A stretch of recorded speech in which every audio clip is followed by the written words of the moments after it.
Max, good afternoon to you. Great to see you.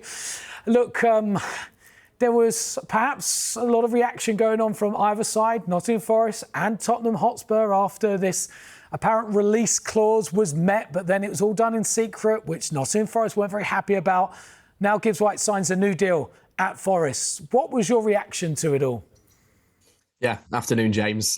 Pretty crazy, to be perfectly honest. I think there's never a dull moment supporting Nottingham Forest, and we have, incredibly controversial moments off the pitch. But I think when you look at this situation, Morgan is a player that, of course, is going to attract interest all the time. He's Forest star man. He knows he is. The Forest fans know he is. And when you look back at how vital he's been over the last 3 years, really, or so, since he joined the club. Forest signed him for a club record fee when they got promoted for the first time in 23 years. He had a point to prove then, and he was criticised from kind of other clubs in terms of their fan bases. He came to Forest, he hit the ground running, he did really well under Steve Cooper, and then he's continued to thrive under Nuno. And I think, the whole release clause debacle has been one that really surprised Forest fans. To say we signed the player for £45 million and then to only have a 60 million release clause in it was just quite crazy when that news came out. We were all very surprised, all very shocked that a clause was like that in a player like Morgan's contract. Now it's revealed that obviously Forest tried to have some talks with him last season and try to kind of sit him down for a new contract, but that didn't happen for whatever reason. But Forest have signed him on a new deal now, so it's all good news. It's all dandy. But I think when you look back at the past few weeks, it's certainly unsettling for a player to not know where they're going. And of course, then Marinakis has to step in, and he just continues to really work wonders at Forest, and everyone's full of praise for him at the moment. Max, as you said, it's all sorted now. He's signed his new contract, but does that mean all fans have forgiven him for perhaps wanting to leave, like it looked like? Yeah, it's a good point. It's a good question. I think Forest fans would be stupid to really start criticising him, given that what he's done for the club over the last few years.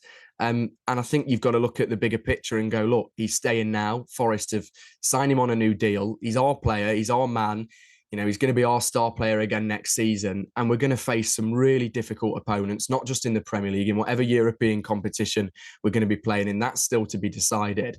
So he gets European football. The fans get to see him in European football, and he'll be a crucial player there. So I think it would be silly for Forest fans to start getting on his back. But again, he does have a point to prove. He obviously probably maybe even wanted a bigger move last season. He obviously looked for it at times.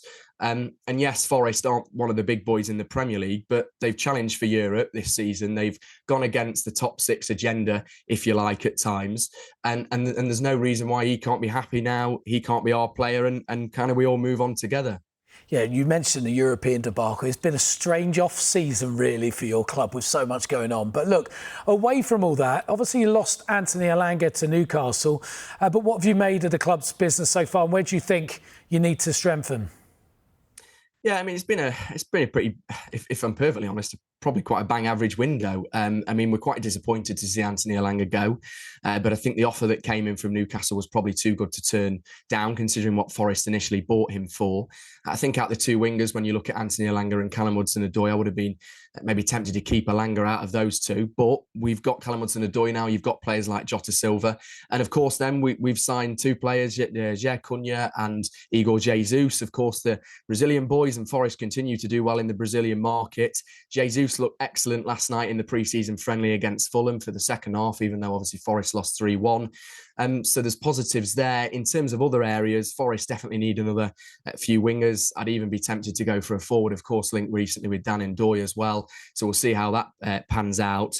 But they're definitely, in terms of the attacking option, Forest have got to strengthen him, because we've seen with teams like Villa last season, who did quite a good job of getting the recruitment right. So when they had European games midweek, they could put out a strong team. And when they had Premier League games come the Saturday, come the Sunday, they could also play, a strong team there. Forest, I think, struggled in terms of match fitness last year, and having players that could come off the bench and almost make an impact, make a difference. So the club have got to invest again. The club have got to get some people through the door, and hopefully they will do.